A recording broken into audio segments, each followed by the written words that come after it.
ਹਾਂਜੀ ਸਟੂਡੈਂਟਸ, ਜਿਵੇਂ ਕਿ ਤੁਸੀਂ ਜਾਣਦੇ ਹੋ ਕਿ ਅਸੀਂ +1 ਕਲਾਸ ਇੰਗਲਿਸ਼ ਇਲੈਕਟਿਵ ਇਸ ਦਾ 6ਵਾਂ ਐਸੇ ਕੰਟਰੋਲਿੰਗ ਦਾ ਮਾਈਂਡ ਸਟਾਰਟ ਕੀਤਾ ਹੋਇਆ ਹੈ, ਜਿਸ ਨੂੰ ਕਿ ਆਰਨੋਲਡ ਬੈਨੇਟ ਨੇ ਲਿਖਿਆ ਹੋਇਆ ਹੈ। ਅਸੀਂ ਇਸ ਚੈਪਟਰ ਦੀ ਕੰਪਰੀਹੈਂਸਿਵ ਐਕਸਪਲੇਨੇਸ਼ਨ ਅਤੇ ਉਸ ਦੇ ਨਾਲ ਇਸ ਚੈਪਟਰ ਦੇ ਐਂਡ ਦੇ ਵਿੱਚ ਆਏ ਸ਼ਾਰਟ ਕੁਐਸਚਨ ਆਨਸਰਸ ਵੀ ਡਿਸਕਸ ਕਰ ਰਹੇ ਹਾਂ।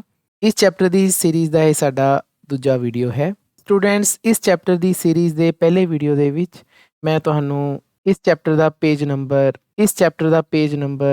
16 ਇਹ ਸਾਰਾ ਕਵਰ ਕਰਵਾਇਆ ਸੀ ਅਤੇ ਪੇਜ ਨੰਬਰ 17 ਦਾ ਵੀ ਕੁਝ ਹਿੱਸਾ ਤੁਹਾਨੂੰ ਮੈਂ ਕਵਰ ਕਰਵਾਇਆ ਸੀ। ਅੱਜ ਵਾਲੇ ਵੀਡੀਓ ਦੇ ਵਿੱਚ ਅਸੀਂ ਇਸ ਚੈਪਟਰ ਦਾ ਬਾਕੀ ਹਿੱਸਾ ਕਵਰ ਕਰਾਂਗੇ। ਸਟੂਡੈਂਟਸ, ਮੈਂ ਤੁਹਾਨੂੰ ਦੱਸਣਾ ਚਾਹਾਂਗਾ ਕਿ ਮੈਂ ਇੰਗਲਿਸ਼ ਇਲੈਕਟਿਵ ਕਲਾਸ +1 ਦੇ ਬਹੁਤ ਸਾਰੇ ਚੈਪਟਰਸ ਦੇ ਵੀਡੀਓਜ਼, ਜਿਨ੍ਹਾਂ ਦੇ ਵਿੱਚ ਉਹਨਾਂ ਦੀ ਕੰਪਰੀਹੈਂਸਿਵ ਐਕਸਪਲੇਨੇਸ਼ਨ, ਉਹਨਾਂ ਦੇ ਸ਼ਾਰਟ ਆਨਸਰ ਟਾਈਪ ਕੁਐਸਚਨਸ, ਲੌਂਗ ਆਨਸਰ ਟਾਈਪ ਕੁਐਸਚਨਸ ਅਤੇ ਇਹਨਾਂ ਚੈਪਟਰਸ ਦੇ ਐਂਡ ਦੇ ਵਿੱਚ ਦਿੱਤੀਆਂ ਹੋਈਆਂ ਐਕਸਰਸਾਈਜ਼ਸ ਵਿਦ ਸੋਲੂਸ਼ਨਸ, ਇਹਨਾਂ ਸਾਰਿਆਂ ਦੀ ਵੀਡੀਓਜ਼ ਮੈਂ ਤੁਹਾਡੇ ਨਾਲ ਸ਼ੇਅਰ ਕਰ ਚੁੱਕਿਆ ਹਾਂ। ਤਾਂ ਕੰਟਰੋਲਿੰਗ ਦਾ ਮਾਈਂਡ ਜਿਹੜਾ ਕਿ ਸਾਡਾ 6ਵਾਂ ਲੈਸਨ ਹੈ, ਇਹ ਅ ਬੁੱਕ ਆਫ ਐਸੇਜ਼ ਐਂਡ ਸਟੋਰੀਜ਼, ਜੋ ਕਿ ਸਾਡੀ ਬੁੱਕ ਨੰਬਰ 3 ਹੈ +1 ਇੰਗਲਿਸ਼ ਇਲੈਕਟਿਵ ਦੀ। ਤਾਂ ਉਸ ਬੁੱਕ ਦੇ ਮੈਂ ਪਹਿਲੇ 5 ਚੈਪਟਰਸ ਵੀ ਤੁਹਾਡੇ ਨਾਲ ਸਾਰੇ ਡਿਸਕਸ ਕਰ ਚੁੱਕਿਆ ਹਾਂ, ਜਿਨ੍ਹਾਂ ਦੇ ਵਿੱਚ the real princess, Gulliver in Lilliput, Tom whitewashes the fence, a street scene ਅਤੇ ਬਿਲਡ ਯੋਰਸੈਲਫ ਫॉर ਲੀਡਰਸ਼ਿਪ, ਇਹ ਵਾਲੇ ਚੈਪਟਰਸ ਸ਼ਾਮਿਲ ਨੇ।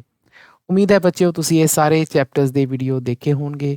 ਜੇਕਰ ਤੁਹਾਡਾ ਕੋਈ ਵੀ ਵੀਡੀਓ ਮਿਸ ਹੋਇਆ ਹੈ ਤਾਂ ਮੈਂ ਤੁਹਾਨੂੰ ਸਕਰੀਨ ਦੇ ਟੌਪ ਰਾਈਟ ਕਾਰਨਰ ਦੇ ਉੱਤੇ ਕਲਾਸ +1 ਇੰਗਲਿਸ਼ ਇਲੈਕਟਿਵ ਦੀ ਫੁੱਲ ਪਲੇਲਿਸਟ ਦਾ ਲਿੰਕ ਪ੍ਰੋਵਾਈਡ ਕਰ ਰਿਹਾ ਹਾਂ, ਜਿਸ ਤੇ ਜਾ ਕੇ ਤੁਸੀਂ ਮੇਰੇ ਦੁਆਰਾ ਬਣਾਏ ਹੋਏ +1 ਕਲਾਸ ਇੰਗਲਿਸ਼ ਇਲੈਕਟਿਵ ਦੇ ਸਾਰੇ ਵੀਡੀਓਜ਼ ਦੇਖ ਸਕਦੇ ਹੋ। ਸਟੂਡੈਂਟਸ, ਮੈਂ +1 ਅਤੇ +2 ਕਲਾਸਿਸ ਦੇ ਜਨਰਲ ਇੰਗਲਿਸ਼ ਅਤੇ ਇਲੈਕਟਿਵ ਇੰਗਲਿਸ਼ ਦੇ ਬਹੁਤ ਸਾਰੇ ਵੀਡੀਓਜ਼ ਬਣਾਏ ਹੋਏ ਹਨ। ਇਹਨਾਂ ਵੀਡੀਓਜ਼ ਨੂੰ ਦੇਖਣ ਦੇ ਲਈ ਤੁਸੀਂ YouTube ਦੀ ਸਰਚ ਬਾਰ ਤੇ ਜਾ ਕੇ ਦੀਪਕ ਸੂਦ ਲਵ ਲਰਨਿੰਗ ਟੂ ਲੀਡ ਟਾਈਪ ਕਰੋ। ਰਿਜ਼ਲਟ ਵਿੱਚ ਆਈ ਪਹਿਲੀ ਸਾਈਟ ਦੇ ਦੀਪਕ ਸੂਦ ਦੇ ਜਾ ਕੇ ਕਲਿੱਕ ਕਰੋ। ਤਾਂ ਇਸ ਤਰ੍ਹਾਂ ਤੁਸੀਂ ਚੈਨਲ ਤੇ ਪਹੁੰਚ ਜਾਵੋਗੇ, ਜਿੱਥੇ ਤੁਸੀਂ ਵੀਡੀਓਜ਼ ਦਾ ਇੱਕ ਸੈਕਸ਼ਨ ਦੇਖੋਗੇ। ਵੀਡੀਓਜ਼ ਤੇ ਕਲਿੱਕ ਕਰੋ, ਤੁਹਾਨੂੰ ਮੇਰੀਆਂ ਬਣਾਈਆਂ ਹੋਈਆਂ ਸਾਰੀਆਂ ਵੀਡੀਓਜ਼ ਤੁਹਾਨੂੰ ਮਿਲ ਜਾਣਗੀਆਂ। ਇਸ ਦੇ ਵਿੱਚ +1 +2 ਦੀਆਂ ਸਾਰੀਆਂ ਕਲਾਸਿਸ ਦੀਆਂ ਜੋ ਮੈਂ ਵੀਡੀਓਜ਼ ਬਣਾਈਆਂ ਹਨ ਉਹ ਸ਼ਾਮਿਲ ਹਨ। ਪਲੇਲਿਸਟ ਵਾਲੇ ਸੈਕਸ਼ਨ ਤੇ ਜਾ ਕੇ ਤੁਸੀਂ ਸਾਰੀਆਂ ਪਲੇਲਿਸਟ ਪ੍ਰਾਪਤ ਕਰ ਪਾਓਗੇ, ਜਿਵੇਂ ਕਿ ਕਲਾਸ 12 ਦੀ ਪਲੇਲਿਸਟ ਚੌਥੇ ਨੰਬਰ ਤੇ ਹੈ। ਇਸ ਤੇ ਤੁਸੀਂ ਜਾ ਕੇ ਜਦੋਂ ਵਿਊ ਫੁੱਲ ਪਲੇਲਿਸਟ ਕਰੋਗੇ ਤਾਂ ਤੁਹਾਨੂੰ ਕਲਾਸ 12 ਦੀਆਂ ਸਾਰੀਆਂ ਵੀਡੀਓਜ਼ ਮਿਲ ਜਾਣਗੀਆਂ। ਇਸੇ ਤਰ੍ਹਾਂ ਤੁਸੀਂ ਬਾਕੀ ਕਲਾਸ 11 ਉਹਨਾਂ ਦੀ ਪਲੇਲਿਸਟ ਤੇ ਜਾ ਕੇ ਸਾਰੀਆਂ ਵੀਡੀਓਜ਼ ਪ੍ਰਾਪਤ ਕਰ ਸਕਦੇ ਹੋ। ਅਤੇ ਇਸੇ ਤਰ੍ਹਾਂ ਮੈਂ ਕਲਾਸ 11 ਤੇ ਕਲਾਸ 12 ਦੀਆਂ ਗ੍ਰਾਮਰ ਦੀਆਂ ਵੀਡੀਓ ਲਿਸਟ ਬਣਾਈ ਹੋਈ ਹੈ, ਤਾਂ ਉਹ ਸਾਰੀਆਂ ਵੀਡੀਓਜ਼ ਤੁਹਾਨੂੰ ਪ੍ਰਾਪਤ ਹੋ ਜਾਣਗੀਆਂ। ਅਤੇ ਇੱਕ ਪਲੇਲਿਸਟ ਇੰਗਲਿਸ਼ ਇਲੈਕਟਿਵ ਕਲਾਸ 11 ਦੀ ਵੀ ਹੈ ਅਤੇ ਉਸ ਦੇ ਵਿੱਚ ਤੁਹਾਨੂੰ ਸਾਰੀਆਂ ਕਲਾਸ 11 ਦੀਆਂ ਪਲੇਲਿਸਟ ਪ੍ਰਾਪਤ ਹੋ ਜਾਣਗੀਆਂ। ਤਾਂ ਮੈਂ ਤੁਹਾਨੂੰ ਸਾਰਿਆਂ ਨੂੰ ਅਪੀਲ ਕਰਦਾ ਹਾਂ ਕਿ ਇੱਕ ਵਾਰ ਤੁਸੀਂ ਦੀਪਕ ਸੂਦ ਲਵ ਲਰਨਿੰਗ ਟੂ ਲੀਡ ਚੈਨਲ ਤੇ ਜ਼ਰੂਰ ਵਿਜ਼ਿਟ ਕਰੋ। ਧੰਨਵਾਦ। ਹਾਂਜੀ, ਕੰਟਰੋਲਿੰਗ ਦਾ ਮਾਈਂਡ ਬਾਈ ਆਰਨੋਲਡ ਬੈਨੇਟ ਫਸਟ ਸਟਾਰਟ ਕੀਤਾ ਹੋਇਆ ਹੈ। ਇੰਗਲਿਸ਼ ਇਲੈਕਟਿਵ ਦਾ ਸਾਡਾ ਇਹ 6ਵਾਂ ਐਸੇ ਹੈ ਜੀ, +1 ਕਲਾਸ। ਐਸੇ ਨੰਬਰ 6 ਹੈ ਜੀ। ਆਲਰੇਡੀ ਅਸੀਂ ਇਹਦਾ ਪਹਿਲੇ ਪਾਰਟ ਦੇ ਵਿੱਚ ਸਟਾਰਟ ਆਪਾਂ ਕਰ ਚੁੱਕੇ ਇਹ। ਤਾਂ ਪਹਿਲੇ ਪਾਰਟ 'ਚ ਆਪਾਂ ਦੇਖੋ ਪੇਜ ਨੰਬਰ 16 ਤੇ 17 ਦਾ ਆਲਮੋਸਟ 1/3 ਕਵਰ ਕਰ ਚੁੱਕੇ। ਇਸ ਤੋਂ ਅੱਗੇ ਕਰਦੇ ਆ। ਤਾਂ ਸਾਨੂੰ ਕਿਹਾ ਸੀਗਾ ਨਾ ਉਹਨੇ ਕਿ ਤੁਹਾਨੂੰ 40 ਵਾਰੀ ਵੀ ਆਪਣੇ ਮਨ ਨੂੰ ਵਾਪਸ ਲੈ ਕੇ ਆਉਣਾ ਪਵੇ ਟੌਪਿਕ ਤੇ, ਤਾਂ ਲਿਆਓ, ਬਾਰ-ਬਾਰ ਲੈ ਕੇ ਆਓ।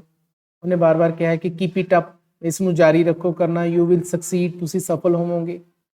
ਫਿਰ ਉਹ ਕਹਿੰਦਾ you can not by any chance fail if you persevere. ਕਹਿੰਦੇ ਤੁਸੀਂ ਕਦੇ ਫੇਲ ਨਹੀਂ ਹੋ ਸਕਦੇ, ਕੋਈ ਵੀ ਚਾਂਸ ਨਹੀਂ ਹੈ। ਐਨੀ ਚਾਂਸ ਦਾ ਮਤਲਬ ਕੋਈ ਮੌਕਾ ਨਹੀਂ ਹੈ ਕਿ ਤੁਸੀਂ ਫੇਲ ਹੋ ਜਾਓਗੇ। ਇਫ ਯੂ ਪਰਸੀਵੀਅਰ, ਜੇਕਰ ਤੁਸੀਂ ਇਹ ਕੰਮ ਕਰਨਾ ਜਾਰੀ ਰੱਖਦੇ ਹੋ। ਪਰਸੀਵੀਅਰ ਦਾ ਮਤਲਬ ਕੀ ਹੁੰਦਾ? ਕੋਈ ਕੰਮ ਜਾਰੀ ਰੱਖਣਾ, ਉਸ ਕੰਮ ਤੇ ਡਟੇ ਰਹਿਣਾ। ਗਲੋਸਰੀ 'ਚ ਇਹਦਾ ਮਤਲਬ ਲਿਖਿਆ ਜੀ, ਪਰਸੀਵੀਅਰਤਾ to make constant efforts to achieve something. ਉਹੀ ਵੀ ਕਿਸੇ ਗੱਲ ਨੂੰ ਪ੍ਰਾਪਤ ਕਰਨ ਲਈ ਲਗਾਤਾਰ ਕੋਸ਼ਿਸ਼ ਜਾਰੀ ਰੱਖਣੀ, ਉਹਨੂੰ ਆਪਾਂ ਪਰਸੀਵੀਅਰ ਕਹਿੰਦੇ ਹਾਂ। ਰਾਈਟਰ ਇਹੀ ਕਹਿ ਰਿਹਾ ਨਾ ਕਿ ਅਸੀਂ ਆਪਣੇ ਕੰਮ ਤੇ ਜਾਰੀ ਰੱਖੀਏ ਜੋ ਵੀ ਅਸੀਂ ਕਰ ਰਹੇ ਹਾਂ। It is idle to pretend that your mind is incapable of ਕੰਸੈਂਟਰੇਸ਼ਨ।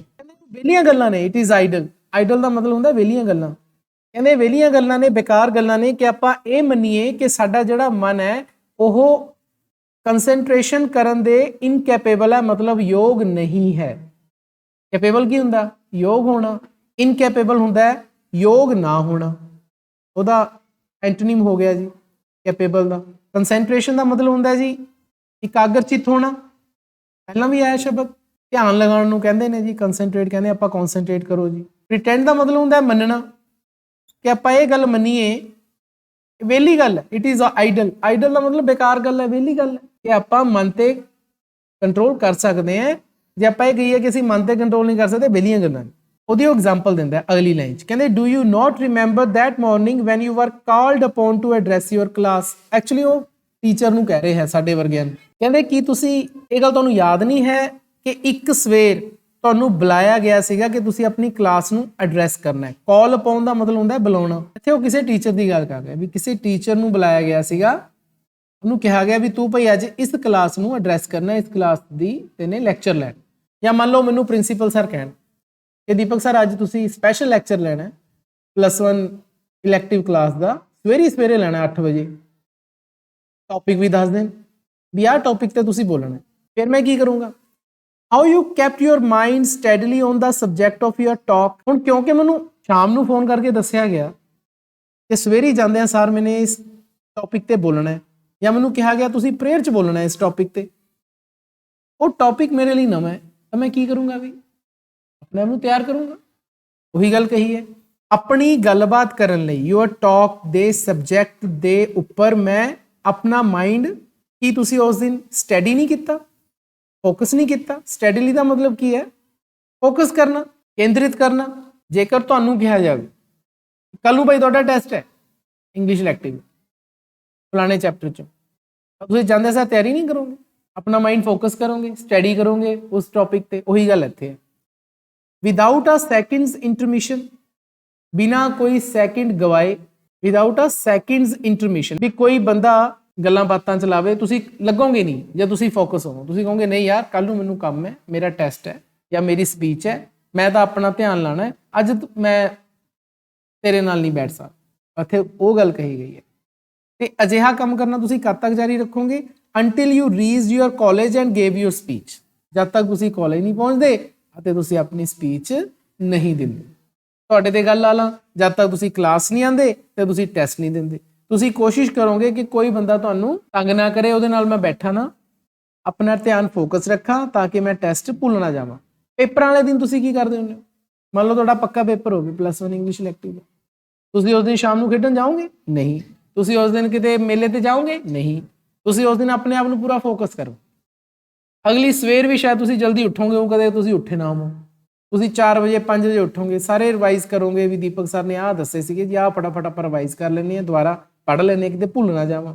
ਉਦੋਂ ਕੋਸ਼ਿਸ਼ ਕਰੋਗੇ ਕਿ ਤੁਸੀਂ ਗੱਲਬਾਤ ਵੀ ਘੱਟ ਕਰੋ ਕਿਸੇ ਨਾਲ। ਇੱਥੇ ਤੁਹਾਡਾ ਇੰਟਰਮਿਸ਼ਨ ਸ਼ਬਦ ਗਲੋਸਰੀ 'ਚ ਵੀ ਪਿਆ। ਇੰਟਰਮਿਸ਼ਨ ਦਾ ਮਤਲਬ ਹੈ ਜੀ ਪੌਜ਼, ਇੰਟਰਵਲ। ਪੌਜ਼ ਦਾ ਮਤਲਬ ਉਹੀ ਰੋਕ, ਪੌਜ਼ ਕਰਤਾ ਜੀ, ਕਹਿੰਦੇ ਵੀਡੀਓ ਪੌਜ਼ ਕਰਤਾ, ਵੀਡੀਓ ਨੂੰ ਰੋਕਤਾ, ਹੈ ਨਾ। ਪੌਜ਼ ਐਂਡ ਪਲੇ ਮੈਂ ਕਹਿੰਦਾ ਹੁੰਦਾ ਵੀ ਜਦੋਂ ਤੁਸੀਂ ਵੀਡੀਓ ਮੇਰਾ ਦੇਖਣਾ ਤਾਂ ਪੌਜ਼ ਐਂਡ ਪਲੇ ਕਰਕੇ ਦੇਖਿਆ ਕਰੋ ਤਾਂ ਕਿ ਤੁਸੀਂ ਨੋਟ ਵੀ ਕਰ ਲਓ। ਤਾਂ ਕਿਸੇ ਦੂਸਰੇ ਬੰਦੇ ਦੀ ਤੁਸੀਂ ਕਹਿੰਦੇ that was a case in which you were roused by circumstances to such a degree of vitality that you were able to dominate your mind like a tyrant। ਇੱਥੇ ਹੁਣ ਕਈ ਸ਼ਬਦ ਆਏ। circumstances ਦਾ ਮਤਲਬ ਹੁੰਦਾ ਹੈ ਹਾਲਾਤ, vitality ਦਾ ਮਤਲਬ ਹੁੰਦਾ ਹੈ ਜ਼ਰੂਰਤ, dominate ਦਾ ਮਤਲਬ ਹੁੰਦਾ ਹੈ ਕਾਬੂ ਪਾਉਣਾ, tyrant ਦਾ ਮਤਲਬ ਹੁੰਦਾ ਹੈ ਤਾਨਾਸ਼ਾਹ। ਤਾਨਾਸ਼ਾਹ ਸਮਝਦੇ ਹੋ? ਕੋਈ ਰਾਜਾ ਹੁੰਦਾ ਬੜਾ ਤਾਨਾਸ਼ਾਹ ਹੁੰਦਾ, ਸੁਣਦਾ ਹੀ ਨਹੀਂ ਕਿਸੇ ਦੀ, ਆਪਣੀ ਉਹ ਚਲਾਉਂਦਾ, ਉਹਨੂੰ ਆਪਾਂ ਟਾਇਰੈਂਟ ਕਹਿੰਦੇ ਹਾਂ ਇੰਗਲਿਸ਼। ਕਹਿੰਦੇ ਉਸ ਦਿਨ ਜਿਸ ਦਿਨ ਤੁਸੀਂ ਆਪਣੇ ਆਪ ਨੂੰ ਫੋਕਸ ਕੀਤਾ ਹੋਇਆ ਵੀ ਭਾਈ ਮੇਰਾ ਕੱਲ ਨੂੰ ਟੈਸਟ ਹੈ, ਮੇਰੀ ਕੱਲ ਨੂੰ ਸਪੀਚ ਹੈ, ਵੀ ਮੈਂ ਤਾਂ ਕਿਸੇ ਪਾਸੇ ਹੋਰ ਧਿਆਨ ਨਹੀਂ ਲੈ ਕੇ ਜਾਣਾ, ਮੈਂ ਅੱਜ ਕੋਈ ਮੈਚ ਨਹੀਂ ਦੇਖਣਾ, ਅੱਜ ਮੈਂ ਕੋਈ ਟੀਵੀ ਨਹੀਂ ਦੇਖਣਾ, ਅੱਜ ਮੈਂ ਕਿਸੇ ਨਾਲ ਗੱਲ ਨਹੀਂ ਕਰਨੀ, ਤਾਂ ਉਦੋਂ ਤੁਸੀਂ ਆਪਣੇ ਮਨ ਦੇ ਉੱਪਰ ਕੀ ਕਰ ਰਹੇ ਹੋ ਵੀ? ਤਾਨਾਸ਼ਾਹੀ ਕਰ ਰਹੇ ਹੋ। ਹੁਣ ਮੰਨ ਲਓ ਤੁਹਾਡੇ ਘਰੇ ਤੁਸੀਂ ਬੈਠੇ ਹੋ ਆਮ ਹਾਲਾਤਾਂ 'ਚ, ਤੁਸੀਂ ਕਹੋਗੇ ਜੀ ਡੈਡੀ ਤੇ ਮੰਮੀ ਅੱਜ ਮੈਂ ਆਹ ਫਿਲਮ ਦੇਖਣੀ ਹੈ, ਤੁਹਾਡੀ ਮੰਮੀ ਕਹੇ ਨਹੀਂ ਕੋਈ ਫਿਲਮ ਨਹੀਂ ਦੇਖਣੀ, ਬਹਿ ਜਾ ਟਿੱਕੇ। ਫਿਰ ਤੁਸੀਂ ਕਹੋ ਅੱਜ ਮੰਮੀ ਤੂੰ ਆਹ ਸਬਜ਼ੀ ਬਣਾ ਦੇ, ਮੇਰਾ ਆਹ ਖਾਣ ਨੂੰ ਜੀ ਕਰ ਰਿਹਾ, ਤੁਹਾਡੀ ਮੰਮੀ ਕਹਿੰਦੀ ਨਹੀਂ ਜਿਹੜੀ ਦਾਲ ਰੋਟੀ ਮਿਲਦੀ ਹੈ ਖਾ ਬੈਠ ਕੇ, ਤਾਂ ਤੁਹਾਡੀ ਮੰਮੀ ਕੀ ਕਰ ਰਹੀ ਹੈ ਤੁਹਾਡੇ ਤੇ? ਤਾਨਾਸ਼ਾਹੀ ਕਰ ਰਹੀ ਹੈ। ਉਦੋਂ ਤੁਸੀਂ ਬਣੇ ਹੋਏ ਹੋ ਕਿਉਂਕਿ ਤੁਹਾਡਾ ਮਨ ਕਹਿੰਦਾ ਆ ਬੜਾ ਵਧੀਆ ਅੱਜ ਗਾਣਾ ਆ ਰਿਹਾ, ਸੁਣ ਲਈਏ, ਨਵਾਂ ਗਾਣਾ ਰਿਲੀਜ਼ ਹੋਇਆ, ਤੁਸੀਂ ਕਹਿੰਦੇ ਹੋ ਨਹੀਂ ਸੁਣਨਾ। ਕਿਉਂ ਨਹੀਂ ਸੁਣਨਾ? ਕੱਲ ਨੂੰ ਪੇਪਰ ਹੈ। ਕੀ ਕਰ ਰਹੇ ਹੋ ਤੁਸੀਂ ਮਨ ਤੇ? ਇਸ ਕੇਸ ਦੇ ਵਿੱਚ ਤੁਸੀਂ ਕੀ ਕਰ ਰਹੇ ਹੋ? ਹਾਲਾਤ ਐਦਾਂ ਦੇ ਬਣ ਗਏ ਕਿ ਤੁਸੀਂ ਆਪਣੇ ਮਾਈਂਡ ਨੂੰ, ਆਪਣੇ ਦਿਲ ਨੂੰ ਡੋਮੀਨੇਟ ਕਰ ਰਹੇ ਹੋ, ਉਸ ਤੇ ਕਾਬੂ ਪਾ ਰਹੇ ਹੋ। ਕਿਵੇਂ? ਲਾਈਕ ਆ ਟਾਇਰੈਂਟ। ਤੁਸੀਂ ਤਾਨਾਸ਼ਾਹ ਬਣ ਗਏ ਉਦੋਂ ਆਪਣੇ ਮਨ ਦੇ ਉੱਪਰ, ਤੁਸੀਂ ਤਾਨਾਸ਼ਾਹ ਬਣ यू वुड हैव नो ट्राइफलिंग, ट्राइफलिंग का मतलब ग्लोसरी च लिखा है, ट्राइफलिंग का मतलब होंगे जी नॉन सीरीयसनेस इन एटीट्यूड, जो तुसी नॉन सीरीयस होंगे, नॉन सीरीयस का मतलब ध्यान नहीं देंगे, एक बंदा तो सीरीयस होंगे जी बड़ा गंभीर होंगे, नॉन सीरीयस जो गंभीर ही नहीं है तो उन्होंने आप कहने ट्राइफलिंग। यू वुड हैव नो ट्राइफलिंग कि तुसी उधर नॉन सीरीयस नहीं सीगे, सीरीयस सीगे उधर, अपने मन के उपर तुसी कंट्रोल कराया हुआ, तानाशाह बने फिरदे हो, टायरेंट बने फिरदे हो। You insisted that it's work should be done and it's work was done, तुसी इस गल की जिद की, इंसिस्ट का मतलब होंगे जी जिद करना, तुसी इस गल की जिद की कि काम होना चाहिए, it's work should be done and it's work was done, अते काम हो गया, अगले दिन तुहाडा पेपर हो गया, वधिया हो गया, तुसी तानाशाह बने, पूरी तैयारी की, मन नूं इधर उधर जान नहीं दिता, ना तुसी उस दिन अपना पूरा मन ते कंट्रोल रखिया, पूरी पढ़ाई की, अगले दिन तुसी आके वधिया पेपर अटैम्प्ट करता। आपां ये कह सकते हैं कि मन ते काबू नहीं पाया जा सकता, पाया जा सकता, मन ते काबू पाया जा सकता, ते बेलियां गल्लां ने कि आपां कहिए जी मन ते नहीं काबू पाया जा सकता, मन नूं नहीं जित्तिया जा सकता। By the regular practice of concentration, as to which there is no secret except the secret of perseverance, you can tyrannize over your mind every hour of the day in no matter what place. Concentration ਦੀ ਸਾਨੂੰ practice ਜੇ ਅਸੀਂ regular ਕਰੀਏ, ਆਪਣੇ ਮਨ ਨੂੰ ਇਕਾਗਰ ਕਰਨ ਦੀ practice regular ਕਰੀਏ, ਮਤਲਬ ਰੋਜ਼ ਕਰੀਏ, ਫਿਰ ਅਸੀਂ ਕੀ ਕਰ ਸਕਦੇ ਹਾਂ, ਆਪਣੇ ਮਨ ਤੇ ਕਾਬੂ ਪਾ ਸਕਦੇ ਹਾਂ, ਟਾਇਰਨਾਈਜ਼, ਤਾਨਾਸ਼ਾਹ ਬਣਨਾ। ਕਹਿੰਦੇ ਤੁਸੀਂ ਤਾਨਾਸ਼ਾਹ ਬਣ ਸਕਦੇ ਹੋ ਕਿਹਦੇ ਤੇ, ਓਵਰ ਯੋਰ ਮਾਈਂਡ, ਆਪਣੇ ਮਨ ਦੇ ਉੱਪਰ, ਲੋਕਾਂ ਦੇ ਉੱਪਰ ਤਾਨਾਸ਼ਾਹ ਨਹੀਂ ਬਣਨਾ, ਮਨ ਦੇ ਉੱਪਰ ਤਾਨਾਸ਼ਾਹ ਬਣਨਾ। ਕਿਵੇਂ, ਐਵਰੀ ਆਰ ਆਫ ਦਾ ਡੇ, ਦਿਨ ਦੇ ਕਿਸੇ ਵੀ ਸਮੇਂ ਆਪਣੇ ਮਨ ਤੇ ਤੁਸੀਂ ਕਾਬੂ ਪਾ ਸਕਦੇ ਹੋ, ਚਾਹੇ ਤੁਸੀਂ ਕਿਤੇ ਵੀ ਬੈਠੇ ਹੋਵੋ, ਵਟ ਪਲੇਸ, ਕਿਤੇ ਵੀ ਬੈਠੇ ਹੋ, ਘਰੇ ਹੋਵੋ, ਬਾਹਰ ਹੋਵੋ। The exercise is a very convenient one, ਕਹਿੰਦੇ ਇਹ ਜਿਹੜੀ ਐਕਸਰਸਾਈਜ਼ ਹੈ ਮਨ ਤੇ ਕਾਬੂ ਪਾਉਣ ਵਾਲੀ, ਜਿਹਨੂੰ ਉਹ ਕਹਿ ਰਿਹਾ ਕਿ ਰੈਗੂਲਰ ਪ੍ਰੈਕਟਿਸ ਦੇ ਨਾਲ ਆਪਾਂ ਕਰ ਸਕਦੇ ਹਾਂ, ਇਹ ਬੜੀ ਕਨਵੀਨੀਅੰਟ ਹੈ। ਕਨਵੀਨੀਅੰਟ ਦਾ ਮਤਲਬ ਹੁੰਦਾ ਹੈ ਸਹੂਲਤ ਵਾਲੀ। ਕਿਵੇਂ, ਕਹਿੰਦੇ if you got into your morning bus with tools for building your muscles or an encyclopedia in 10 volumes for improving your mind, you would probably excite remark। ਕਹਿੰਦੇ ਮੰਨ ਲਓ ਤੁਸੀਂ ਮਾਰਨਿੰਗ ਬੱਸ 'ਚ ਚੜ੍ਹ ਗਏ, ਕੋਈ ਬੱਚਾ ਬੱਸ 'ਚ ਆ ਰਿਹਾ ਹੈ, ਕਹਿੰਦੇ ਜਦੋਂ ਤੁਸੀਂ ਬੱਸ 'ਚ ਚੜ੍ਹ ਗਏ, ਤੁਹਾਡੇ ਹੱਥ 'ਚ ਟੂਲਸ ਨੇ, ਚੀਜ਼ਾਂ ਨੇ ਫੜੀਆਂ ਹੋਈਆਂ ਜਿਹਦੇ ਨਾਲ ਤੁਹਾਡੀਆਂ ਮਸਲਸ ਬਿਲਡ ਹੋ ਸਕਦੀਆਂ, ਵੇਟ ਕਹਿ ਦਿੰਦੇ ਜਿਹਨੂੰ, ਮੰਨ ਲਓ ਤੁਸੀਂ ਉਹ ਵੇਟ ਚੱਕ ਕੇ ਬੱਸ 'ਚ ਚੜ੍ਹ ਜਾਓ, ਮਸਲਸ ਕਿਹਨੂੰ ਕਹਿੰਦੇ ਆ, ਮਾਸਪੇਸ਼ੀਆਂ ਨੂੰ, ਜਾਂ ਓਵਰ ਪਾਇਆ ਹੋਇਆ। ਇੱਕ ਤੁਹਾਡੇ ਹੱਥ 'ਚ ਇਨਸਾਈਕਲੋਪੀਡੀਆ ਹੈ ਨਾ, ਇਨਸਾਈਕਲੋਪੀਡੀਆ ਇੱਕ ਵੱਡੀ ਸਾਰੀ ਬੁੱਕ ਹੁੰਦੀ ਹੈ, ਉਹਨੂੰ ਕਹਿੰਦੇ ਆ ਜੀ, ਜਿਹਦੇ 10 ਵੋਲੀਅਮਸ ਹੈ, ਮਤਲਬ 10 ਵੋਲੀਅਮ ਵਾਲਾ ਇਨਸਾਈਕਲੋਪੀਡੀਆ ਹੈ। ਕਾਹਦੇ ਲਈ, ਤੁਹਾਡਾ ਮਾਈਂਡ ਇੰਪਰੂਵ ਕਰਨ ਦੇ ਲਈ, ਮਾਈਂਡ ਨੂੰ ਸੁਧਾਰਨ ਦੇ ਲਈ। ਇਨਸਾਈਕਲੋਪੀਡੀਆ ਤੁਹਾਡੀ ਗਲੋਸਰੀ 'ਚ ਵੀ ਹੈ। ਇਨਸਾਈਕਲੋਪੀਡੀਆ ਦਾ ਮਤਲਬ ਹੈ ਜੀ book of classified information on all branches of knowledge, knowledge ਲੈਣ ਲਈ ਬਹੁਤ ਵੱਡੀ ਕਿਤਾਬ ਹੁੰਦੀ ਹੈ ਜੀ, ਜਿਹਦੇ ਵਿੱਚ ਕਾਫੀ ਜ਼ਿਆਦਾ ਇਨਫੋਰਮੇਸ਼ਨ ਹੁੰਦੀ ਹੈ, ਕਲਾਸੀਫਾਈ ਕੀਤੀ ਹੁੰਦੀ ਹੈ, ਵਰਗੀਕਰਨ ਕੀਤਾ ਹੁੰਦਾ ਉਹਦੇ 'ਚ ਇਨਫੋਰਮੇਸ਼ਨ ਦਾ, ਉਹਨੂੰ ਆਪਾਂ ਇਨਸਾਈਕਲੋਪੀਡੀਆ ਕਹਿੰਦੇ ਆ। ਮੰਨ ਲਓ ਬੱਚਿਓ ਤੁਸੀਂ ਬੱਸ 'ਤੇ ਚੜ੍ਹ ਗਏ, ਟੂਲਸ ਲੈ ਕੇ, ਵੇਟ ਲੈ ਕੇ, ਜਾਂ ਫਿਰ 10 ਕਿਤਾਬਾਂ ਵੱਡੀਆਂ ਵੱਡੀਆਂ ਜਿਹੜੀਆਂ ਤੁਸੀਂ ਦੇਖੀਆਂ ਲਾਇਬ੍ਰੇਰੀ 'ਚ, ਇਨਸਾਈਕਲੋਪੀਡੀਆ 10 ਵੋਲੀਅਮ ਇਨਸਾਈਕਲੋਪੀਡੀਆ ਦੇ ਲੈ ਕੇ ਚੜ੍ਹ ਗਏ, ਲੋਕੀ ਕੀ ਕਰਨਗੇ ਜਿਹੜੇ ਬੱਸ 'ਚ ਬੈਠੇ ਨੇ, ਕੋਈ ਰਿਮਾਰਕ ਕਰਨਗੇ, ਕਮੈਂਟਬਾਜ਼ੀ ਹੋਊਗੀ, ਆ ਬੰਦਾ ਪਾਗਲੀ ਹੈ ਯਾਰ, ਇੰਨੀਆਂ ਕਿਤਾਬਾਂ ਲੈ ਕੇ ਪਤਾ ਨਹੀਂ ਕਿੱਥੇ ਚੱਲਿਆ, ਪਾਗਲੀ ਹੋ ਗਿਆ, ਆ ਵੇਟ ਚੱਕ ਲਿਆਇਆ ਬੱਸ 'ਚ। ਉਹੀ ਗੱਲ ਕਹੀ ਹੈ ਕਿ you wood probably excite remark, ਕਿ ਤੁਹਾਨੂੰ ਰਿਮਾਰਕਸ ਮਿਲਣਗੇ ਲੋਕਾਂ ਵੱਲੋਂ, ਕਮੈਂਟ ਮਿਲਣਗੇ, ਕਿਉਂਕਿ ਤੁਸੀਂ ਕੰਮ ਹੀ ਇਹੋ ਜਿਹਾ ਕਰਿਆ, ਬੱਸ 'ਤੇ ਚੜ੍ਹ ਗਏ, 10 ਕਿਤਾਬਾਂ ਦਾ ਸੰਗ੍ਰਹਿ ਚੱਕ ਕੇ ਜਾਂ ਬੋਡੀ ਬਣਾਉਣ ਵਾਲੇ ਵੇਟ ਚੱਕ ਕੇ ਤੁਸੀਂ ਬੱਸ 'ਚ ਆ ਗਏ, ਤਾਂ ਹੁਣ ਲੋਕੀ ਤਾਂ ਕੁਛ ਨਾ ਕੁਛ ਰਿਮਾਰਕ ਕਰਨਗੇ ਹੀ ਕਰਨਗੇ। ਤੁਹਾਨੂੰ ਯਾਦ ਹੋਣਾ ਬੱਚਿਓ, ਰਾਈਟਰ ਨੇ ਸ਼ੁਰੂ 'ਚ ਕੀ ਕਿਹਾ ਸੀ ਕਿ ਜੇਕਰ ਤੁਸੀਂ ਆਪਣੀ ਮਾਈਂਡ 'ਤੇ ਕੰਟਰੋਲ ਕਰਨ ਦੀ ਪ੍ਰੈਕਟਿਸ ਕਰਨੀ ਹੈ, ਕਿ ਕੀ ਤੁਹਾਨੂੰ ਕੋਈ ਬਾਹਰੋਂ ਕੋਈ ਕਿਸੇ ਚੀਜ਼ ਦੀ ਜ਼ਰੂਰਤ ਹੈ, ਨਹੀਂ ਹੈ, ਤਾਂ ਸਾਨੂੰ ਕਿਸੇ ਤਰ੍ਹਾਂ ਦੀ ਕੋਈ ਟੂਲਸ ਦੀ ਜ਼ਰੂਰਤ ਨਹੀਂ, ਸਾਨੂੰ ਕੋਈ ਕਿਸੇ ਤਰ੍ਹਾਂ ਦੀ ਬੁੱਕ ਦੀ ਜ਼ਰੂਰਤ ਨਹੀਂ, ਉਹਨੇ ਪਹਿਲਾਂ ਕਿਹਾ ਸੀ। But as you walk in the street or sit in the corner of the bus, who is to know that you are engaged in the most important of daily acts। ਪਰ ਜੇਕਰ ਤੁਸੀਂ ਮੰਨ ਲਓ ਕਿਸੇ ਗਲੀ ਮੁਹੱਲੇ ਦੇ ਵਿੱਚੋਂ ਵਾਕ ਕਰ ਰਹੇ ਹੋ, ਜਾਂ ਔਰ ਲਿਖਿਆ ਹੋਇਆ ਤੁਸੀਂ ਬੱਸ ਦੇ ਕਿਸੇ ਕਾਰਨਰ 'ਚ ਬੈਠੇ ਹੋ, ਕਿਹਨੂੰ ਪਤਾ ਹੈ, who is to know, ਕਿਹਨੂੰ ਪਤਾ ਹੈ ਕਿ ਤੁਸੀਂ ਆਪਣੀ ਰੋਜ਼ਾਨਾ ਜ਼ਿੰਦਗੀ ਦਾ ਸਭ ਤੋਂ ਜ਼ਰੂਰੀ ਕੰਮ ਕਰਨ ਵਿੱਚ ਇੰਗੇਜ ਹੋਏ ਹੋ, ਰੁੱਝੇ ਹੋਏ ਹੋ। ਇੰਗੇਜ ਦਾ ਮਤਲਬ ਹੁੰਦਾ ਬੇਟਾ ਰੁੱਝੇ ਹੋਣਾ। ਕਹਿੰਦੇ ਮੰਨ ਲਓ ਤੁਸੀਂ ਗਲੀ ਮੁਹੱਲੇ ਦੇ ਵਿੱਚੋਂ ਜਾ ਰਹੇ ਹੋ ਜਾਂ ਤੁਸੀਂ ਬੱਸ ਦੇ ਕਾਰਨਰ 'ਚ ਬੈਠੇ ਹੋ, ਕਿਹਨੂੰ ਪਤਾ ਹੈ ਕਿ ਤੁਸੀਂ ਆਪਣੀ ਰੋਜ਼ਾਨਾ ਜ਼ਿੰਦਗੀ ਦੇ ਸਭ ਤੋਂ ਜ਼ਰੂਰੀ ਕੰਮ ਦੇ ਵਿੱਚ ਇੰਗੇਜ ਹੋ, ਰੁੱਝੇ ਹੋਏ ਹੋ। ਉਹ ਕੰਮ ਕਿਹੜਾ ਹੈ? ਕਿਉਂਕਿ ਤੁਸੀਂ ਮਨ ਦੇ ਉੱਪਰ ਕਾਬੂ ਪਾ ਰਹੇ ਹੋ, ਤੁਸੀਂ ਕੋਈ ਆਪਣੇ ਮਨ 'ਚ ਸਬਜੈਕਟ ਸੋਚਿਆ ਹੋਇਆ ਹੈ। ਦੀਪਕ ਸਰ ਵਾਲੀ ਗੱਲ ਫਿਰ ਤਾਂ ਉੱਥੇ ਹੀ ਲੈ ਕੇ ਆਉਂ ਤੁਹਾਨੂੰ ਵੀ ਦੀਪਕ ਸਰ ਨੇ ਸਵੇਰੇ ਕੁਝ ਕਰਾਇਆ ਸੀ, ਆਪਾਂ ਉਹ ਰਿਵਾਈਜ਼ ਕਰਦੇ ਤਾਂ ਤੁਸੀਂ ਬਾਰ-ਬਾਰ 4 ਵਾਰੀ 40 ਟਾਈਮਸ ਤੁਸੀਂ ਉਹ ਗੱਲ ਨੂੰ ਬਾਰ-ਬਾਰ ਆਪਣੇ ਮਨ 'ਚ ਵਾਪਸ ਲੈ ਕੇ ਆ ਰਹੇ ਹੋ। ਕੋਈ ਤੁਸੀਂ ਟੂਲ ਹੱਥ 'ਚ ਫੜੇ? ਨੋ। ਕੋਈ ਬੁੱਕ ਹੱਥ 'ਚ ਫੜੀ ਹੈ? ਨੋ। ਫਿਰ ਲੋਕਾਂ ਨੂੰ ਕਿਵੇਂ ਪਤਾ ਚੱਲੂਗਾ ਵੀ ਤੁਸੀਂ ਕੀ ਕਰ ਰਹੇ ਹੋ? ਹੂ ਕੈਨ ਲਾਫ ਐਟ ਯੂ? ਤੁਹਾਡੇ ਤੇ ਕੌਣ ਹੱਸ ਸਕਦਾ? ਕੋਈ ਵੀ ਨਹੀਂ, ਕਿਉਂਕਿ ਕਿਸੇ ਨੂੰ ਪਤਾ ਹੀ ਨਹੀਂ ਵੀ ਤੁਸੀਂ ਮਨ 'ਚ ਕੀ ਗੱਲ ਸੋਚ ਰਹੇ ਹੋ। ਮਨ ਦੀਆਂ ਗੱਲਾਂ ਕੌਣ ਜਾਣ ਸਕਦਾ? ਕੋਈ ਵੀ ਨਹੀਂ। I do not care what you concentrate on। ਹੁਣ ਇੱਥੇ ਆਈ ਰਾਈਟਰ ਕਹਿ ਰਿਹਾ ਆਰਨੋਲਡ ਬੈਨੇਟ। ਉਹ ਕਹਿੰਦਾ ਮੈਨੂੰ ਇਹ ਗੱਲ ਦੀ ਪਰਵਾਹ ਨਹੀਂ ਕਿ ਤੁਸੀਂ ਕਿਸ ਚੀਜ਼ ਤੇ ਕਨਸੈਂਟਰੇਟ ਕਰਦੇ ਹੋ। ਕਨਸੈਂਟਰੇਟ ਦਾ ਮਤਲਬ ਮੈਂ ਤੁਹਾਨੂੰ ਪਹਿਲਾਂ ਵੀ ਦੱਸਿਆ ਸੀ ਨਾ, ਇਕਾਗਰ ਹੋਣਾ, ਧਿਆਨ 'ਚ ਲਿਆਉਣਾ। ਕਿਹੜੀ ਚੀਜ਼ ਤੁਸੀਂ ਧਿਆਨ 'ਚ ਲਿਆਉਂਦੇ ਹੋ, ਕਿਹੜੀ ਚੀਜ਼ ਤੇ ਤੁਸੀਂ ਇਕਾਗਰ ਹੁੰਦੇ ਹੋ, ਤੁਹਾਡਾ ਮਨ ਇਕਾਗਰ ਹੁੰਦਾ ਹੈ, ਤੁਹਾਡਾ ਸਬਜੈਕਟ ਕਿਹੜਾ ਹੈ, ਉਹਦੇ ਨਾਲ ਮੈਨੂੰ ਕੋਈ ਫਰਕ ਨਹੀਂ ਪੈਂਦਾ। I don't care so long as you concentrate। ਕਹਿੰਦੇ ਜਦ ਤੱਕ ਤੁਸੀਂ ਕਨਸੈਂਟਰੇਟ ਕਰਦੇ ਹੋ, so long ਦਾ ਮਤਲਬ ਹੁੰਦਾ ਜਦੋਂ ਤੱਕ ਤੁਸੀਂ ਕਿਸੇ ਵੀ ਸਬਜੈਕਟ ਦੇ ਉੱਪਰ ਕਨਸੈਂਟਰੇਟ ਕਰਦੇ ਹੋ, ਆਪਣਾ ਮਨ ਇਕਾਗਰ ਕਰਦੇ ਹੋ, ਮੈਨੂੰ ਕੋਈ ਫਰਕ ਨਹੀਂ ਪੈਂਦਾ। I don't care, ਮੈਂ ਪਰਵਾਹ ਨਹੀਂ ਕਰਦਾ। It is the mere disciplining of the thinking machine that counts। ਫਿਰ ਕੀ ਗੱਲ ਦਾ ਫਰਕ ਪੈਂਦਾ? ਉਹ ਇਹ ਕਹਿੰਦੇ ਜਿਹੜੀ ਸਾਡੀ ਥਿੰਕਿੰਗ ਮਸ਼ੀਨ ਹੈ ਨਾ, ਉਹ ਥਿੰਕਿੰਗ ਮਸ਼ੀਨ ਆਪਾਂ ਸ਼ੁਰੂ 'ਚ ਵੀ ਪੜ੍ਹਿਆ, ਤੁਹਾਡੀ ਗਲੋਸਰੀ 'ਚ ਆਈ ਸੀ ਮਾਈਂਡ। ਤਾਂ ਗਲੋਸਰੀ 'ਚ ਥਿੰਕਿੰਗ ਮਸ਼ੀਨ ਦਾ ਮਤਲਬ ਸੀਗਾ ਦਾ ਮਾਈਂਡ, ਸਾਡਾ ਮਨ।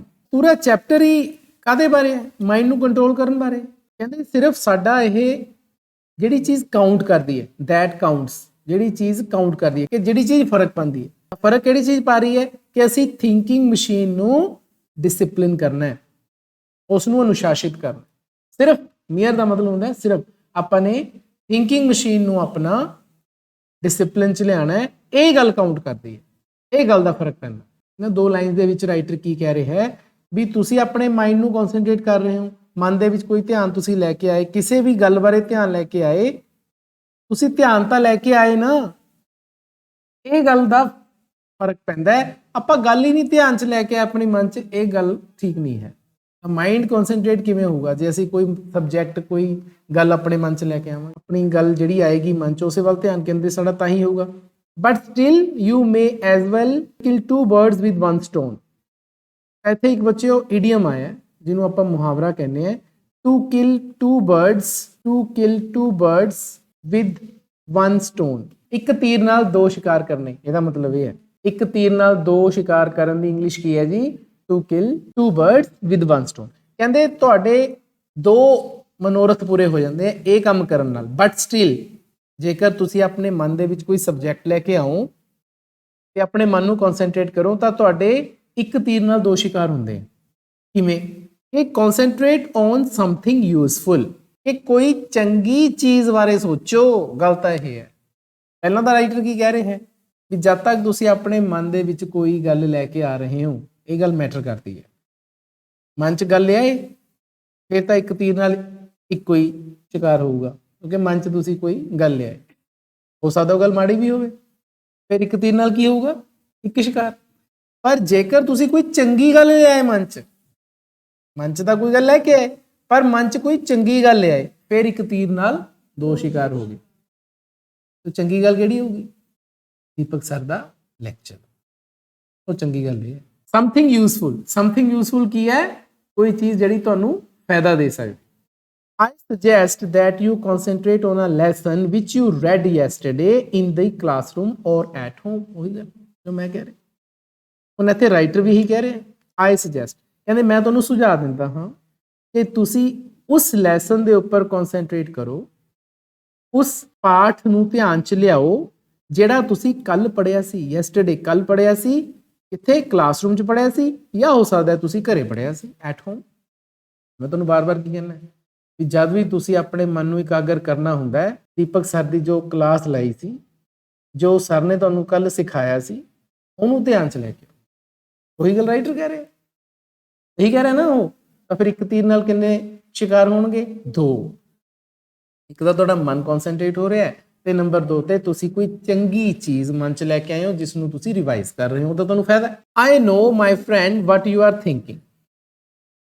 ਹੁਣ ਰਾਈਟਰ ਨੇ ਤਾਂ ਗੱਲ ਕਹਿਤੀ ਕਿ ਭਾਈ ਮਨ 'ਚ ਕੋਈ ਗੱਲ ਲੈ ਕੇ ਆਓ, ਚੰਗੀ ਚੀਜ਼ ਲੈ ਕੇ ਆਓ, ਖਾਸ ਤੌਰ ਤੇ ਪੜ੍ਹਾਈ ਵਾਲੀ ਗੱਲ ਲੈ ਕੇ ਆਓ। ਪਰ ਗੱਲ ਤਾਂ ਹੈ ਕਿ ਪੜ੍ਹਨਾ ਤਾਂ ਤੁਸੀਂ ਹੈ, ਪੜ੍ਹੇ ਕੌਣ? ਬਾਰ-ਬਾਰ ਤੁਹਾਨੂੰ ਕਹਿੰਦੇ ਫਿਰ ਅਸੀਂ ਬੁਰੇ ਵੀ ਲੱਗਦੇ ਹਾਂ। ਹੁਣ ਰਾਈਟਰ ਵੀ ਬੁਰਾ ਲੱਗ ਰਿਹਾ ਹੈ, ਉਹੀ ਗੱਲ ਰਾਈਟਰ ਕਹਿ ਰਿਹਾ, ਕਹਿੰਦੇ ਮੈਨੂੰ ਪਤਾ ਹੈ ਮੇਰੇ ਫਰੈਂਡ, ਮਾਈ ਫਰੈਂਡ, ਉਹ ਤੁਹਾਨੂੰ ਕਹਿ ਰਿਹਾ। ਮਾਈ ਫਰੈਂਡ ਕਿਹਨੂੰ ਕਹਿ ਰਿਹਾ? ਤੁਹਾਨੂੰ। ਕੌਣ ਕਹਿ ਰਿਹਾ? ਰਾਈਟਰ।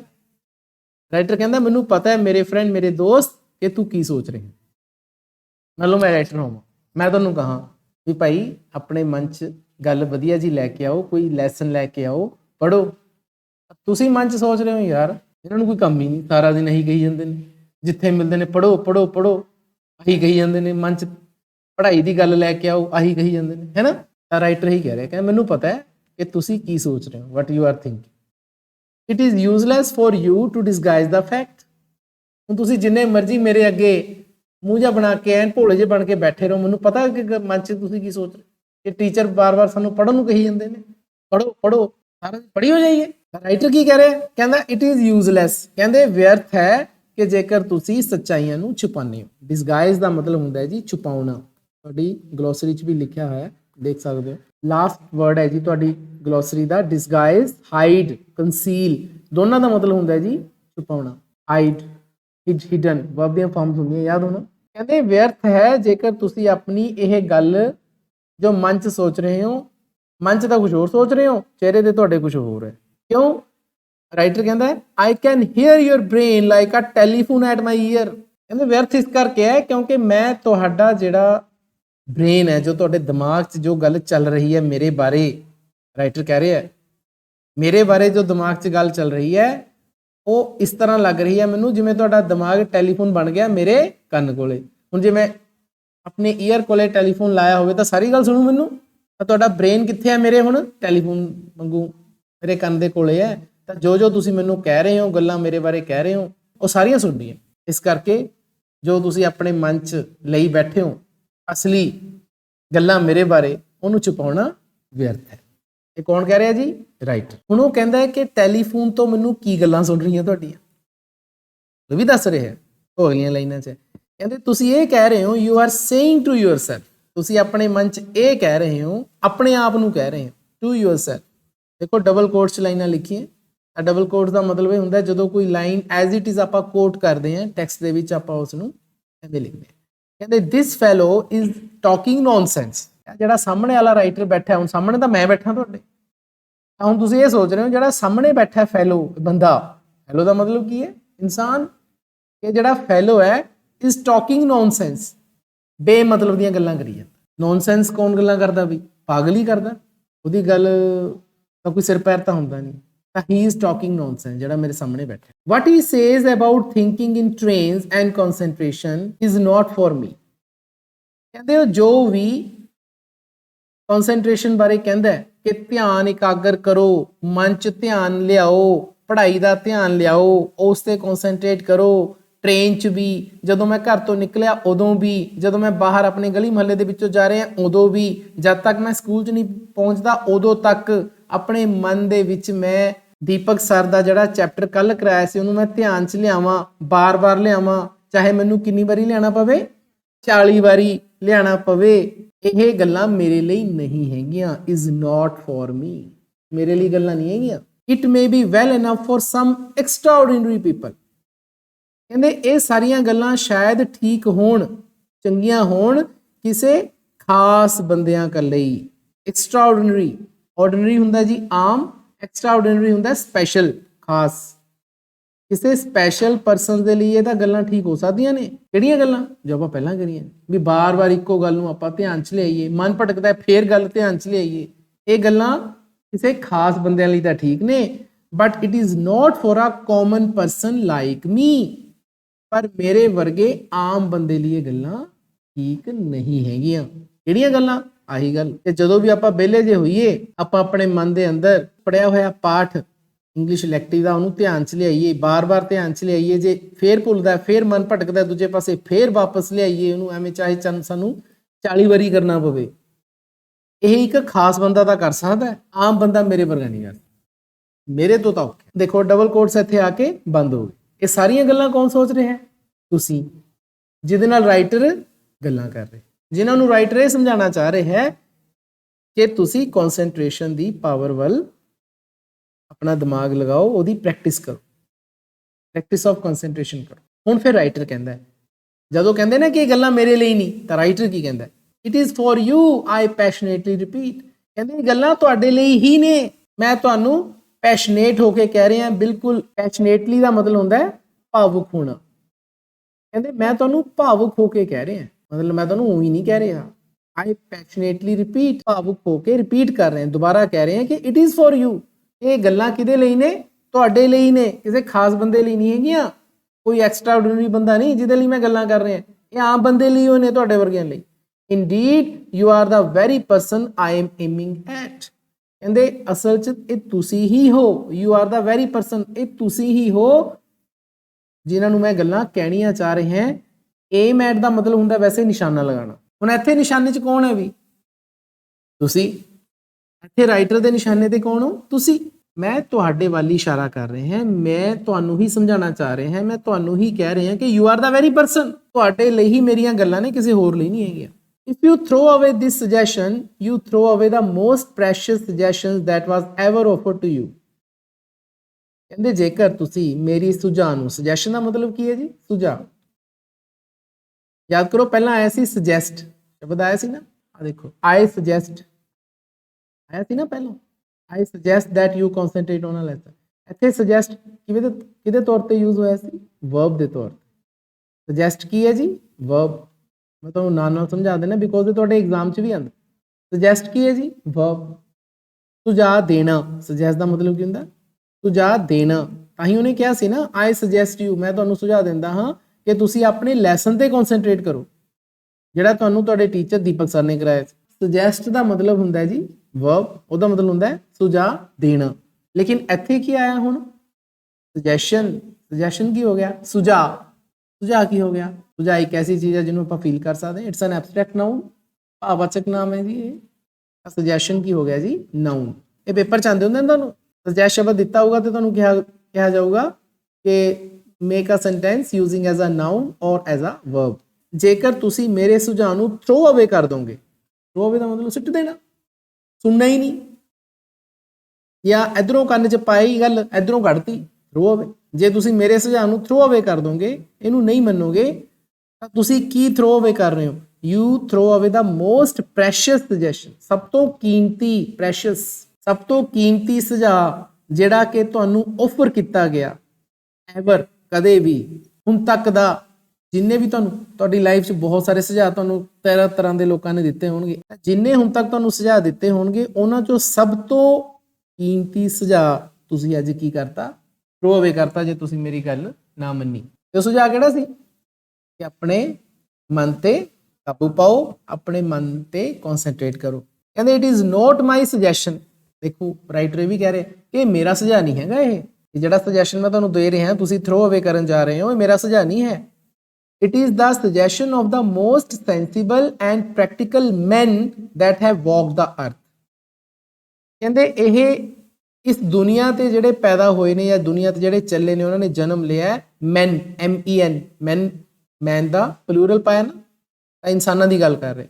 ਤਾਂ ਇਸ ਦੁਨੀਆ ਤੇ ਜਿਹੜੇ ਸਭ ਤੋਂ ਸੈਂਸੀਬਲ, ਸਭ ਤੋਂ ਸਿਆਣੇ ਅਤੇ ਪ੍ਰੈਕਟੀਕਲ, ਜਿਹੜੇ ਪ੍ਰੈਕਟਿਸ ਕਰਕੇ ਦੇਖਦੇ ਸੀ ਇਸ ਗੱਲ ਦੀ, ਮਨ ਤੇ ਕਨਸੈਂਟਰੇਟ ਕਰਦੇ ਸੀ, ਉਹਨਾਂ ਲੋਕਾਂ ਦੀ ਗੱਲ ਕਰ ਰਿਹਾ ਹੈ। ਜਿਹੜੇ ਸੰਸਾਰ ਵਿੱਚ ਇਹੋ ਜਿਹੇ ਲੋਕ ਪੈਦਾ ਹੋਏ ਨੇ ਜਿਹੜੇ ਮੋਸਟ ਸੈਂਸੀਬਲ ਨੇ ਤੇ ਪ੍ਰੈਕਟੀਕਲ ਨੇ, ਇਹ ਸੁਝਾਅ ਉਹਨਾਂ ਦਾ ਹੈ। It is the suggestion of those sensible and practical person. ਇਹ ਮੇਰਾ ਸੁਝਾਅ ਨਹੀਂ ਹੈ, ਇਹ ਉਹਨਾਂ ਲੋਕਾਂ ਦਾ ਸੁਝਾਅ ਹੈ। I only give it to you at second hand. ਕਹਿੰਦੇ ਮੈਂ ਤਾਂ ਉਹਨਾਂ ਦੀ ਦੱਸੀ ਹੋਈ ਗੱਲ ਨੂੰ, ਉਹਨਾਂ ਦੇ ਦਿੱਤੇ ਹੋਏ ਸੁਝਾਵਾਂ ਨੂੰ ਤੁਹਾਨੂੰ, ਉਹ ਕਹਿ ਰਹੇ ਨਾ ਸੈਕਿੰਡ ਹੈਂਡ, ਆਪਾਂ ਕਹਿੰਦੇ ਤਾਂ ਸੈਕਿੰਡ ਹੈਂਡ ਬੁੱਕ ਹੈ। ਉਹ ਸੈਕਿੰਡ ਹੈਂਡ ਦਾ ਮਤਲਬ ਕੀ ਹੁੰਦਾ? ਯੂਜ਼ ਕੀਤੀ ਹੋਈ ਚੀਜ਼, ਪੁਰਾਣੀ ਚੀਜ਼, ਸੈਕਿੰਡ ਹੈਂਡ ਦਾ ਮਤਲਬ। ਜਿਹੜਾ ਸੁਝਾਅ ਹੈ ਮੈਂ ਤੁਹਾਨੂੰ ਕਿਵੇਂ ਦੇ ਰਹੇ ਹਾਂ? Second hand.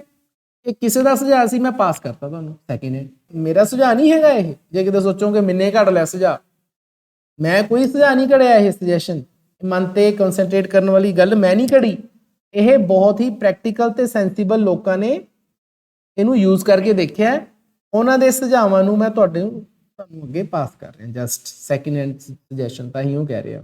ਟਰਾਈ ਇਟ, ਇਸ ਨੂੰ ਟਰਾਈ ਕਰੋ। Get your mind in hand, ਆਪਣੇ ਮਨ ਤੇ ਕਾਬੂ ਪਾਓ। ਇਹ ਵੀ ਇੱਕ ਬੱਚਿਓ ਈਡੀਅਮ ਹੈ ਕਿ get something in hand. Get something in hand ਦਾ ਮਤਲਬ ਹੁੰਦਾ ਹੈ ਕਿ ਕਿਸੇ ਚੀਜ਼ ਤੇ ਕਾਬੂ ਪਾਉਣਾ। ਸਾਡੇ ਹੱਥਾਂ ਤੋਂ ਬਾਹਰ ਹੋ ਗਈ ਗੱਲ, ਆਊਟ ਆਫ ਹੈਂਡ ਕਹਿ ਦਿੰਦੇ ਆ। ਇਨ ਹੈਂਡ ਦਾ ਮਤਲਬ ਕੀ ਹੁੰਦਾ ਕਿ ਅਸੀਂ ਹੱਥ 'ਚ ਕਰ ਲਈਏ ਗੱਲ, ਉਹੀ ਗੱਲ ਹੈ। ਉਹ ਕਹਿੰਦਾ ਆਪਣੇ ਮਨ ਨੂੰ ਆਪਣੇ ਹੱਥਾਂ 'ਚ ਕਰੋ। ਐਂਡ ਸੀ, ਅਤੇ ਦੇਖੋ, how the process cures half the evil of life, specially worry. ਅਤੇ ਫਿਰ ਤੁਸੀਂ ਦੇਖੋਗੇ ਕਿ ਇਸ ਪ੍ਰੋਸੈਸ ਦੇ ਨਾਲ, ਇਸ ਕਿਰਿਆ ਦੇ ਨਾਲ, ਕੰਮ ਦੇ ਨਾਲ, ਕਾਰਜ ਦੇ ਨਾਲ ਤੁਹਾਡੀ ਜ਼ਿੰਦਗੀ ਦੀਆਂ ਅੱਧੀਆਂ ਬੁਰਾਈਆਂ ਦਾ ਇਲਾਜ ਹੋ ਜਾਏ। ਕਿਉਰ ਦਾ ਮਤਲਬ ਕੀ ਹੁੰਦਾ ਜੀ? ਇਲਾਜ ਹੋਣਾ। ਕਿਉਰ ਇਲਾਜ ਹੋਣਾ। ਈਵਲਸ ਕੀ ਹੁੰਦੀਆਂ ਜੀ? ਬੁਰਾਈਆਂ। ਈਵਲਸ ਬੁਰਾਈਆਂ। Half the evil, half the evil ਦਾ ਮਤਲਬ ਅੱਧੀਆਂ ਬੁਰਾਈਆਂ। ਜ਼ਿੰਦਗੀ ਦੀਆਂ ਅੱਧੀਆਂ ਬੁਰਾਈਆਂ ਦਾ ਇਲਾਜ ਹੋ ਜਾਊਗਾ ਜੇ ਤੁਸੀਂ ਆਪਣੇ ਮਨ ਤੇ ਕਾਬੂ ਕਰ ਲਓਗੇ। ਖਾਸ ਤੌਰ ਤੇ ਕਿਹੜੀ ਬੁਰਾਈ ਦਾ ਇਲਾਜ ਹੋ ਜਾਊਗਾ? ਵਰੀ। ਵਰੀ ਦਾ ਮਤਲਬ ਕੀ ਹੁੰਦਾ? ਚਿੰਤਾ। ਚਿੰਤਾ ਚਿਤਾ ਸਮਾਨ। ਅੱਧੀਆਂ ਬਿਮਾਰੀਆਂ ਲੋਕਾਂ ਨੂੰ ਕਿਉਂ ਲੱਗਦੀਆਂ ਬਈ? ਟੈਨਸ਼ਨ ਹੋ ਗਈ। ਉਹ ਟੈਨਸ਼ਨ ਕੀ ਹੈ? ਚਿੰਤਾ। ਅੱਧੀਆਂ ਬਿਮਾਰੀਆਂ ਸਾਨੂੰ ਜਿਹੜੀਆਂ ਸਾਡੇ ਲੱਗਦੀਆਂ ਨੇ ਬੰਦਿਆਂ ਨੂੰ, ਬੇਟਾ ਉਹ ਕਾਹਦੇ ਲਈ ਲੱਗਦੀਆਂ? ਟੈਨਸ਼ਨ। ਉਹ ਟੈਨਸ਼ਨ, ਵਰੀ, ਆਹੀ ਚੀਜ਼ ਹੈ। ਉਹ ਵਰੀ ਕਿੱਥੇ ਪੈਦਾ ਹੁੰਦੀ ਹੈ? ਦਿਮਾਗ। ਜੇ ਆਪਾਂ ਦਿਮਾਗ ਤੇ ਹੀ ਕਾਬੂ ਕਰ ਲਿਆ, ਜੇ ਆਪਾਂ ਮਾਈਂਡ ਨੂੰ ਹੀ ਕੰਟਰੋਲ ਕਰ ਲਿਆ, ਤਾਂ ਚਿੰਤਾ ਕਿਵੇਂ ਪੈਦਾ ਹੋਊਗੀ? ਨਹੀਂ ਹੁੰਦੀ। ਹੁਣ ਦੇਖੋ, ਵਰੀ ਨੂੰ ਬੜੇ ਕਈ ਸ਼ਬਦ ਕਹਿ ਕੇ ਉਹਨੂੰ ਬੁਲਾ ਰਿਹਾ ਹੈ ਕਿ ਵਰੀ ਕੀ ਹੈ ਜੀ? ਦੈਟ ਮਿਜ਼ਰੇਬਲ, ਅਵੋਇਡੇਬਲ, ਸ਼ੇਮਫੁਲ ਡਿਸੀਜ਼ ਵਰੀ। ਕਹਿੰਦੇ ਉਹ ਵਰੀ ਦਾ ਖਾਤਮਾ ਹੋ ਜੂ ਜਿਹੜੀ ਕਿ ਮਿਜ਼ਰੇਬਲ ਹੈ। ਮਿਜ਼ਰੇਬਲ ਦਾ ਮਤਲਬ ਹੁੰਦਾ ਹੈ ਦੁਖੀ ਕਰਦੀ ਹੈ ਸਾਨੂੰ ਜ਼ਿੰਦਗੀ 'ਚ। ਅਵੋਇਡੇਬਲ ਹੈ, ਜਿਸ ਨੂੰ ਅਸੀਂ ਟਾਲ ਸਕਦੇ ਹਾਂ, ਟਾਲਣ ਯੋਗ। ਅਵੋਇਡੇਬਲ, ਅਵੋਇਡ ਦਾ ਮਤਲਬ ਹੁੰਦਾ ਹੈ ਟਾਲਣਾ, ਅਵੋਇਡੇਬਲ ਦਾ ਮਤਲਬ ਟਾਲਣ ਯੋਗ। ਸ਼ੇਮਫੁਲ, ਸ਼ਰਮਨਾਕ। ਉਸ ਵਰੀ ਦਾ ਖਾਤਮਾ ਹੋ ਜੂ ਜਿਹੜੀ ਮਿਜ਼ਰੇਬਲ ਹੈ, ਸਾਨੂੰ ਦੁਖੀ ਕਰਦੀ ਹੈ, ਜਿਹੜੀ ਅਵੋਇਡੇਬਲ ਹੈ, ਜਿਹਨੂੰ ਅਸੀਂ ਟਾਲ ਸਕਦੇ ਹਾਂ, ਤੇ ਜਿਹੜੀ ਸ਼ੇਮਫੁਲ ਹੈ, ਜਿਹੜੀ ਕਿ ਸ਼ਰਮਨਾਕ ਹੈ। ਉਹ ਬਿਮਾਰੀ, ਡਿਸੀਜ਼ ਜਿਹੜੀ ਹੈ ਵਰੀ, ਉਸ ਦਾ ਖਾਤਮਾ ਹੋ ਜੂ ਜੀ। ਕੀ ਰਾਈਟਰ ਇੱਥੇ ਕਹਿਣਾ ਚਾਹ ਰਿਹਾ ਹੈ? ਰਾਈਟਰ ਕੀ ਕਹਿਣਾ ਚਾਹ ਰਿਹਾ ਹੈ ਕਿ ਜਿਹਨੇ ਮਨ ਜਿੱਤ ਲਿਆ, ਉਹਨੇ ਜੱਗ ਜਿੱਤ ਲਿਆ। ਇਹ ਤੁਹਾਡਾ ਚੈਪਟਰ ਹੈ ਆਰਨੋਲਡ ਬੈਨੇਟ। ਸਟੂਡੈਂਟਸ, ਉਮੀਦ ਹੈ ਕਿ ਤੁਸੀਂ ਇਹ ਸਾਰਾ ਚੈਪਟਰ ਸਮਝ ਲਿਆ ਹੋਵੇਗਾ। ਜੇਕਰ ਫਿਰ ਵੀ ਤੁਹਾਨੂੰ ਕੋਈ ਡਾਊਟ ਹੈ ਤਾਂ ਤੁਸੀਂ ਮੈਨੂੰ ਕਮੈਂਟ ਸੈਕਸ਼ਨ ਵਿੱਚ ਕੋਈ ਵੀ ਕੁਐਸਚਨ ਪੁੱਛ ਸਕਦੇ ਹੋ। ਵੀਡੀਓ ਦੇ ਐਂਡ ਦੇ ਵਿੱਚ ਮੈਂ ਤੁਹਾਨੂੰ ਕਲਾਸ +1 ਇੰਗਲਿਸ਼ ਇਲੈਕਟਿਵ ਦੇ ਨਾਲ ਰਿਲੇਟਿਡ ਬਣਾਏ ਹੋਏ ਵੀਡੀਓਜ਼ ਦੇ ਲਿੰਕਸ ਸਕਰੀਨ ਦੇ ਉੱਪਰ ਸ਼ੇਅਰ ਕਰ ਰਿਹਾ ਹਾਂ। ਨੈਕਸਟ ਵੀਡੀਓ ਦੇ ਵਿੱਚ ਆਪਾਂ ਇਸ ਚੈਪਟਰ ਦੇ ਲੌਂਗ ਆਨਸਰ ਟਾਈਪ ਕੁਐਸਚਨਸ ਡਿਸਕਸ ਕਰਾਂਗੇ। ਫਿਰ ਮਿਲਦੇ ਹਾਂ ਜੀ। ਧੰਨਵਾਦ।